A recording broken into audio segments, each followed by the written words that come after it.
Petri Wine brings you Basil Rathbone and Nigel Bruce in the new adventures of Sherlock Holmes.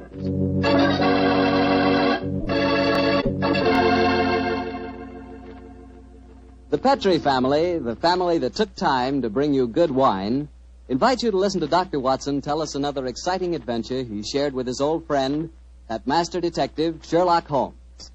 And if you will, I hope you'll listen to me for a second, because I want to tell you about a wine that can make waiting for dinner a pleasure. The wine is Petri California Sherry. Any evening, well, let's say tomorrow evening, right before dinner, pour yourself a glass of Petri Sherry. Just look at it.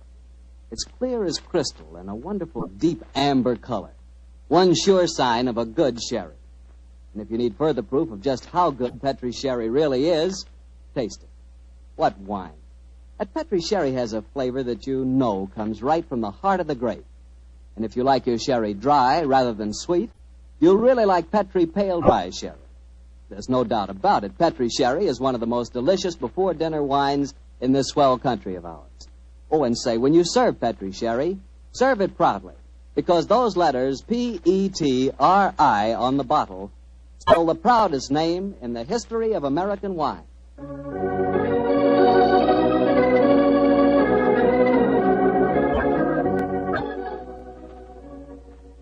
And now I'm sure our good friend Dr. Watson's waiting for us. Let's go enjoy. There you are, Mr. Bartell. Good evening, Doctor.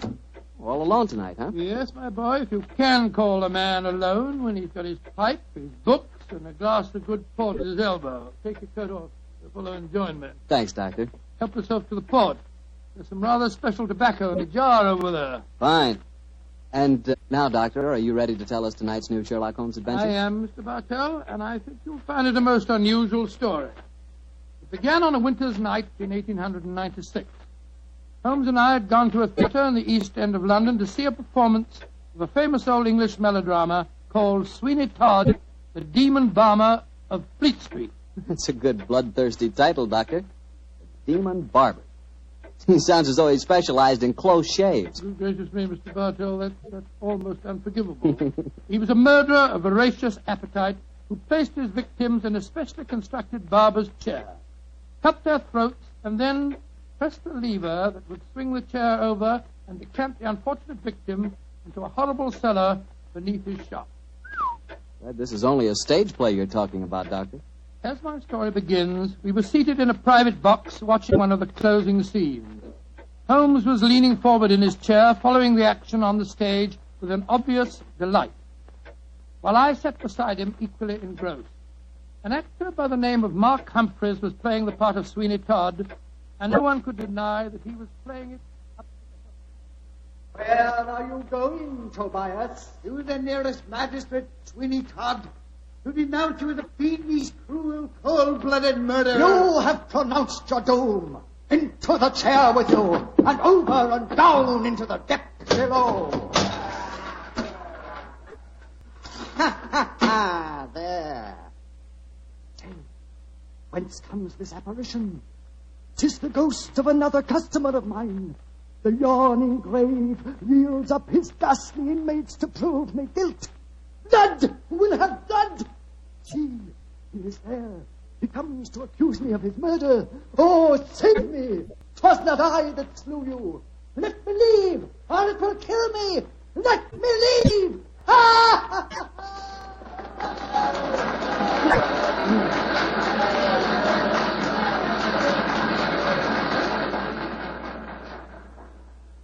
Oh, upon my soul, Holmes, that fellow Mark Humphreys is the most florid actor that I've ever seen on a stage. I find him enchanting, Watson. It seems to me he's really caught the flavor of this murderous monster piece. After all, a restrained performance of a Barber Sweeney Todd would be unthinkable. Yes, I suppose it would. But I must say his makeup seems rather overdone. No barber would wear such an enormous beard. It would be most impractical.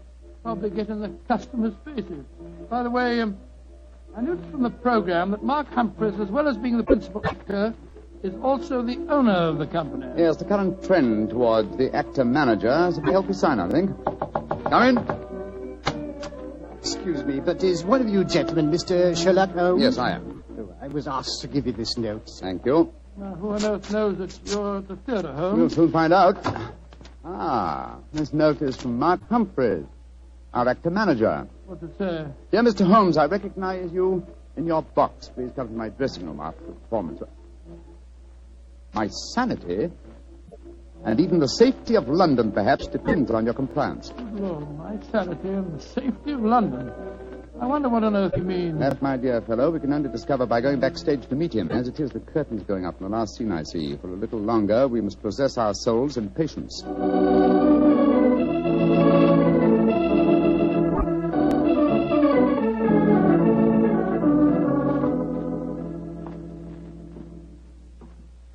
Mr. Sherlock Holmes? Yes, sir? Oh, my name is Lindsay. Derek Lindsay. I'm the business manager. Mr. Humphreys asked me to meet you at the stage door and take you to his dressing room. Thank you very much. This is my colleague, Dr. Watson. How do you do? Oh, how are you, Doctor? Will you follow me, please? Excuse me asking, Mr. Lindsay, but surely you must be related to that distinguished actor of some years back, Lytton Lindsay. He was my father, Mr. Holmes. Ah, indeed. The resemblance is extraordinary. With such a heritage, Lindsay, you must love the theatre. It'll probably sound like heresy, but I hate it.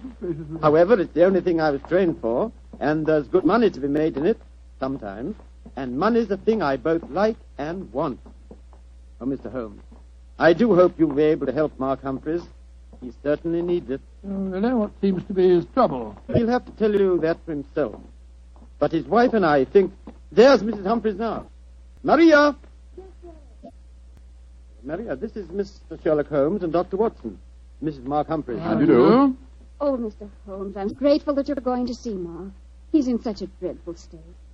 There have been times lately when Mr. Lindsay and I have been afraid he's going out of his mind, haven't we, Derek? Indeed we have. We're both dreadfully worried about In him. that case, I hope I can be of service. Which is his dressing room? Number 1, next door to mine.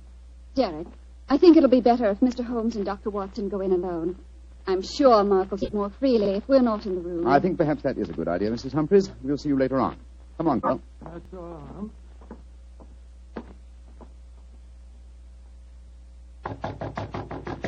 Come in, come in.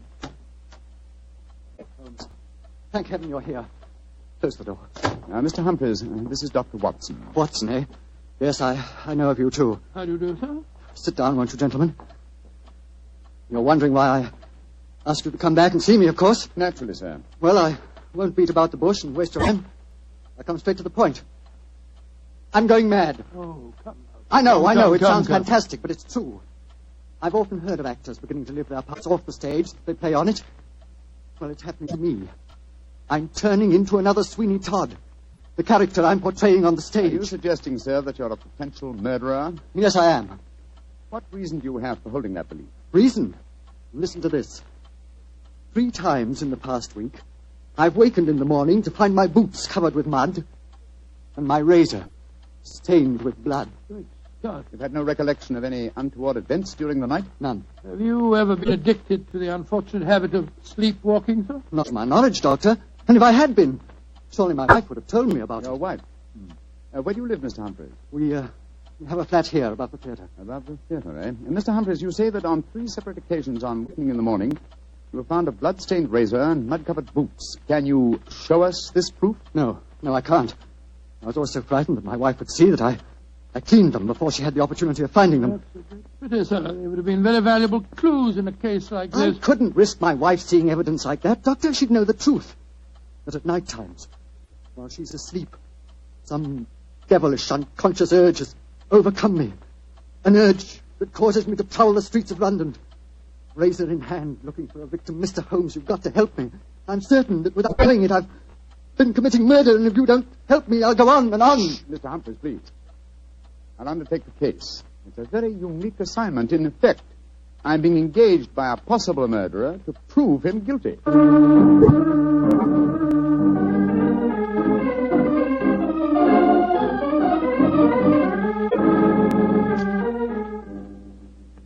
Well, Mr. Holmes, I've been through all the records we have here at Scotland What have you Yard. found, Inspector Gregson? The last 2 months, we haven't had one case of an unsolved killing with a razor. Any mysterious disappearances, Inspector? Bless your heart, Doctor, there's never a day that passes without 1 or 2 of them. Here's a list of them, Mr. Holmes, if it's any use to you. Thanks. Come on, Watson. In the morning, we can go back to the theatre and set our friend's mind at obliged to, Gregson. Glad to be of service, Mr. Holmes.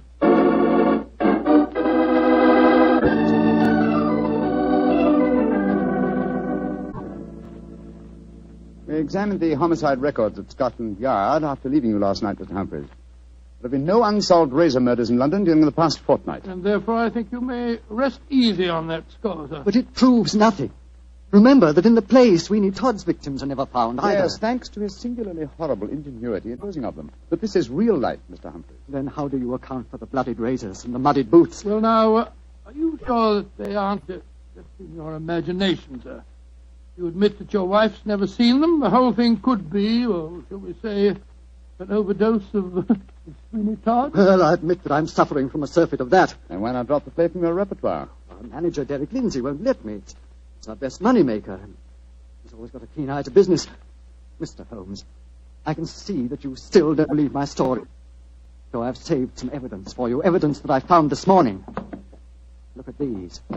Now what do you say? Do you still think it's my imagination? Cutter, blood-stained razor, and boots covered with mud. Splendid. At last, some real clues to work on. How can you be so calm, Holmes? It happened again last night. Do you realize that I'm a murderer? I'm a menace to society? For heaven's sake, lock me up before I do some more damage. No, sir. Don't get so excited. Mr. Humphreys, I should like to take these objects back to Baker Street where I can perform some chemical tests. You have no objections, I hope? Objections? Good heavens, no. Excellent. You've told no one of this fresh discovery of yours. No one. Not even Derek Lindsay. Derek Lindsay, that's your manager, isn't it? Yes. The best friend I ever had. Except for his father before him. It was Derek who helped me back on my feet 2 years ago, when I put on that disastrous production of Macbeth. And where I'd be today if it weren't for him. You lost a great deal of money on that production, sir. Nearly every penny I had. Indeed. By the way, where is your wife, Mr. Humphreys? She's in her dressing room next door. We have a matinee today, you know. I'd like a word with her. Watch an old chap. Wait here for me, will you? I won't be a moment. Right you are, Holmes.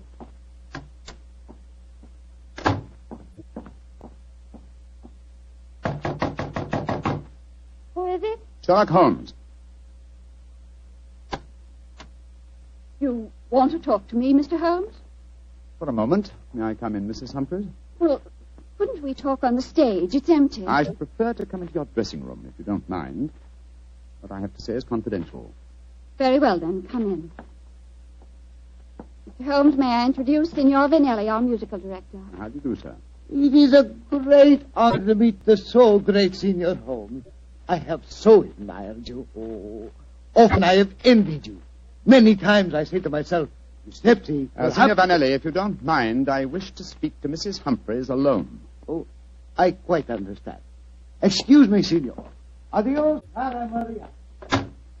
Mr. Holmes, I'm really awfully glad of this opportunity to talk to you. Tell me truthfully, please, what's your opinion of my husband? I haven't formed a definite opinion yet, except that it's possible that he's the victim of a fraud. I just wanted to ask you a couple of questions, if you don't mind. Of course not, Mr. Holmes. Has your husband ever shown evidence of being a sleepwalker? A sleepwalker? Oh, no, never. I see. Are you a light sleeper? Yes, I am. Exceptionally so. Why? Oh, I'm just curious. You're being very mysterious, Mr. Holmes. Can't you tell even me what's going on? I promised your husband the answer to that question before tonight's performance. I'm afraid I can't tell you any more until then. Oh. And now may I ask a question? Oh, certainly. No, I won't promise to answer it. You said just now that my husband might be the victim of a fraud. What did you mean? Again, I'm afraid that you must wait for the specific answer to that question. However, there's another fraud being practiced on him that I can speak of now. What fraud? The fraud that you are indulging in, Mrs. Humphreys. What do you mean? Of course, this particular fraud is none of my business, but when I almost force my way into your dressing room and find your musical director, a quantity of rice powder on one shoulder and suggestions of rouge on his cheek, it doesn't take a great deal of intelligence to deduce that your husband is being deceived. Get out of here at once. That's exactly what I propose doing. Good day to you, madam. No doubt I shall see you later on.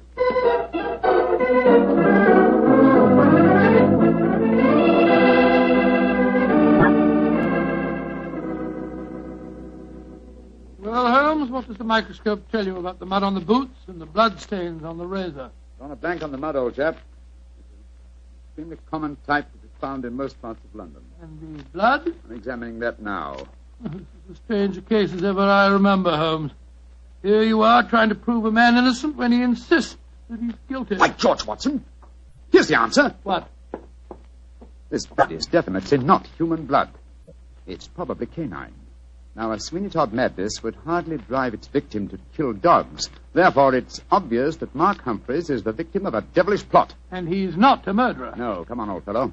Let's go to the theater at once and give him the good news.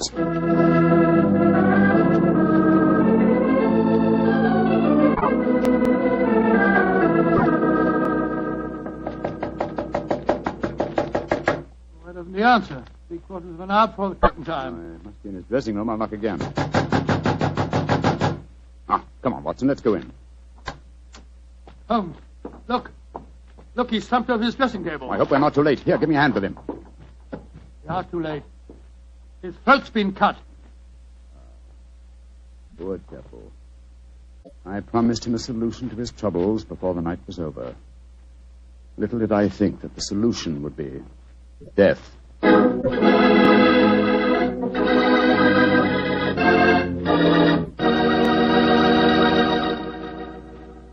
We'll hear the rest of Dr. Watson's story in just a second, so I'm going to ask you if you're one of those people who just eats to live, or whether you really enjoy good food. If you love good eating, you've just got to know about Petri wine. Petri wine makes good food taste wonderful. For instance, if you're having steak or a roast or any meat or meat dish, you'll love it served with Petri California Burgundy. Petri Burgundy is the last word in delicious red wine. Now, with chicken or fish, you can't beat the delicate Petri California Sauterne, a really extraordinary white wine. Just to make sure you don't miss either Petri wine, don't buy one, buy two. Buy both Petri Burgundy and Petri Sauterne. They're both swell because they're both Petri. Well, Dr. Watson, what happened next? Well, I think I'll pick up the story exactly where I left off. Holmes and I were standing in Mark Humphrey's dressing room, looking with horror at the flashed throat of the actor-manager. There was a bitter, self-accusing note in Holmes's voice. I promised him a solution to his troubles before tonight was over. Little did I think that solution would be death. This worry over his supposed madness caused him to commit suicide. Suicide? Rubbish, old fellow. It's murder. Look at the razor clutched in his hand. Undoubtedly placed there by the murderer before rigor mortis had the chance to set in. In any case, scrutinize the wound. Does that look as if it had been done by the hand of a suicide? Well, I don't see why not. Look closer, old chap. The depth of the wound is even, whereas a suicide cut always wavers towards the end. No, this is murder, Watson, and I think I know who did it. But I have little evidence. I must lay a trap. What kind of a trap, Holmes? I have time to tell you now, old fellow. Every moment counts. Off with you to Scotland Yard and get Inspector Gregson. Bring him back here as fast as you can. Right you are. And Watson. Yes? Tell absolutely no one except Gregson of Mark Humphrey's death. And say that he's still alive and well and that his problems are solved. It's the performance of the play. Don't you worry about that, old chap. Off with you to Scotland Yard.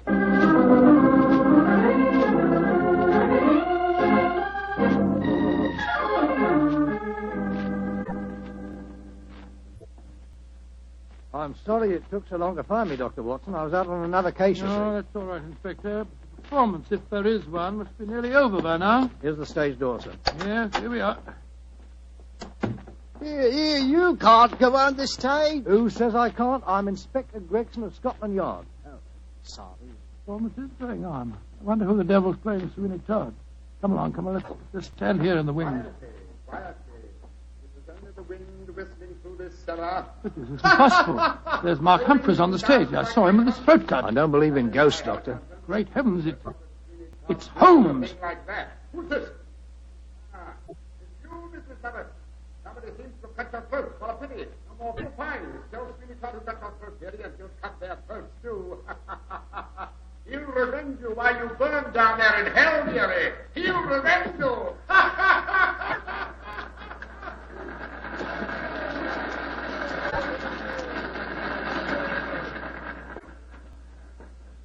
Here he comes, now, Gregson. Amazing disguise. I'd never have recognized him. You're both here. Holmes, what are you up to? Surely that's apparent. I disguised myself as the dead man, hoping to force the murderer's hand. You're running a terrible risk, Mr. Holmes. Part of my profession, Gregson. Shh. Here comes Signor Vanelli, the musical director. My dear fellow, I had to leave the orchestra pit to come and congratulate you. Never have you given a finer performance. Bravissimo, bravissimo. Thank you. But it is true. You hardly seem the same person. Your performance, she is incomparable. Keep it up, Mark. Keep it up. I think he spotted you, Holmes. Yes, sir. I didn't like his look as he said that. Well, whoever it is, we've got their hands soon. The curtain's going up in the last scene. Keep your eyes open and suspect everyone.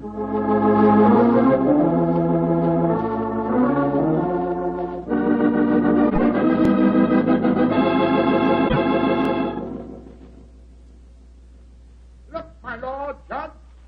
He's by your side. Do not think that when your ermine robe is stained with blood.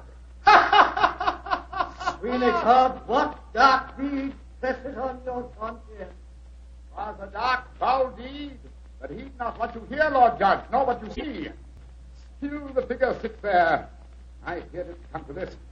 It is useless to deny my guilt. The very dead rise from their settlements to prove Sweeney Todd a murderer.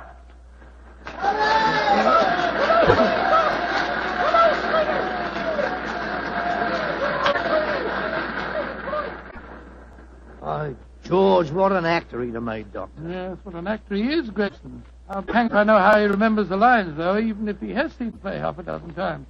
Here he comes now. Bravo, Holmes. You did splendidly. But it didn't work, Watson. It didn't work, confound it. Murderer still hasn't tipped his hand. Have I underestimated him? Looks as if you have, sir. And if you don't mind my sense, I think you'd have been a lot wiser to let me handle the case as soon as you found his body, instead of going in for all this dressing up stuff. Oh, but of course. Now I see it. Only one person could have killed Mark Humphreys. Who, Holmes? Do as I say, and I'll show you. I'm going to Humphreys' dressing room now, alone. Give me a few moments' start, and then follow me. Out of sight, but within earshot. Dr. Watson, why does Mr. Holmes always have to be so blooming mysterious? Why can't he just say who the murderer is and take us to him? Well, I've been with Mr. Holmes on a great many cases, Gregson, and yet I can't answer that question. Come along. You've got a big enough start now. Let's follow him. I'm very fond of Mr. Holmes, you know, Doctor, and yet there are times when I get so angry with him. He shouldn't risk his life like that. You know Mr. Holmes. He will never change. Well, if he don't, one of these days he's going to wake up and find himself dead. Shut the door. Someone inside with him. You devil, Listen. Humphreys! How many times do I have to kill you? Great Scott, it's Derek Lindsay, the business manager. Come along, Gregson. No, Lindsay! You succeeded in killing Humphreys, but you won't kill me. Grab his arm. Look out for that bracer. Here, you. Let go of me! No, you don't. Very neat, Gregson. Are you all right, Holmes? Perfectly, thanks, old chap, though I'm a little tired. Gregson, my dear fellow, will you take over from here? I think I've had enough melodrama for one day.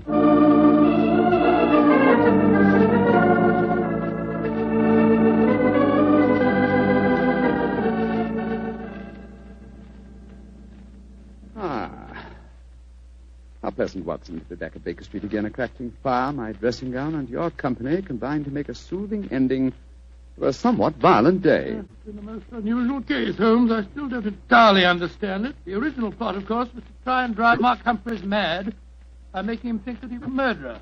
That accounts for the boots and the blood-stained razor. Precisely, my dear fellow. And the killer, having conditioned his victim by this trickery, then murdered him, trying to make it appear a suicide. Now, who had a motive? 3 people, Mrs. Humphreys, her lover, Signor Vanelli, and Derek Lindsay. I must say that I suspected the wife. Well, so did I for a while, and yet it was illogical. She knew, and we may therefore presume that her lover knew, that I was suspicious of her. And she must have known that you promised her husband a solution to his troubles before the night was out. It seems highly improbable that she or Signor Vanelli would have faked his suicide at that point. Quite right, my dear fellow. So I investigated Derek Lindsay's affairs, and I found that what Humphreys had referred to as the kindly act of a friend in helping him back onto his feet was in reality the mortgaging of his entire theatrical effects. Lindsay stood to inherit the theater on Humphrey's death. Therefore, I was convinced that he was the killer. And then, after he'd murdered him, he saw what he thought to be Mark Humphreys on the stage. Ah, that's where I was slow and stupid, old chap.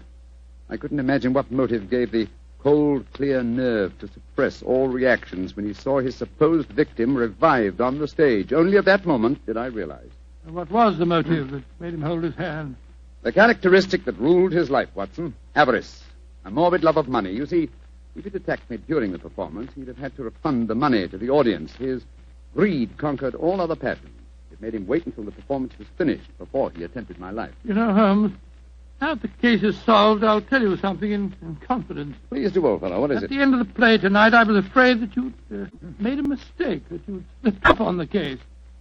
Gregson thought so, too. And I, Watson, will tell you something in confidence. Oh, what is it? There were 3 of us that felt the same way. Well, now you're being modest, Holmes. I assure you I'm not, my dear chap. In fact, in the future, if it should strike you that I'm, well, getting a little overconfident of my powers, or perhaps giving less pains to a case than it deserves, kindly whisper Teeny Ted in my ear, will you? I shall be infinitely obliged to you.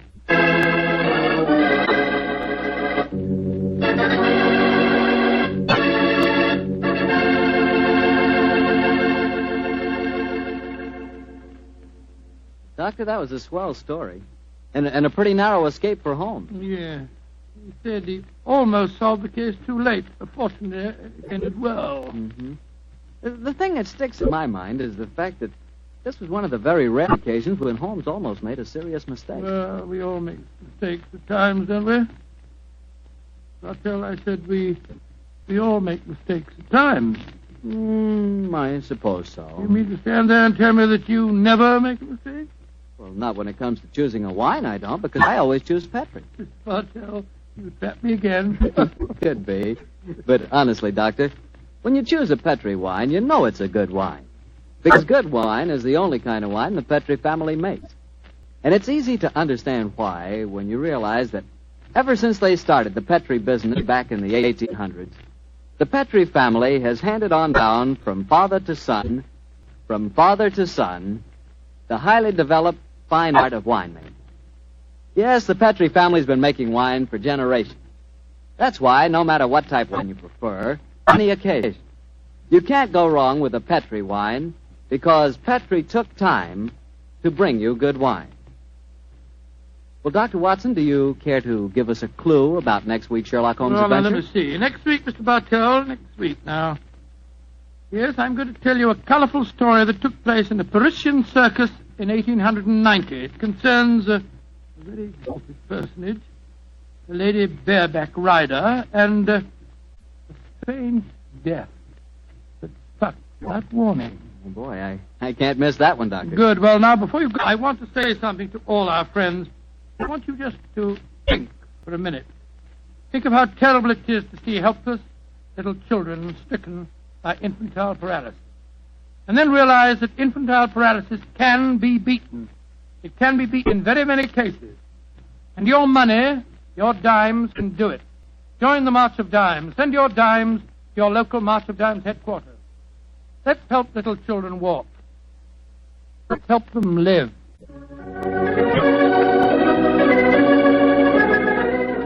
Tonight's Sherlock Holmes adventure was written by Dennis Green and Anthony Boucher and was suggested by an incident in this Arthur Conan Doyle story, The Yellow Face. Music is by Dean Fossler. Mr. Rathbone appears through the courtesy of Metro-Goldwyn-Mayer, and Mr. Bruce through the courtesy of Universal Pictures, where they are now starring in the Sherlock Holmes series.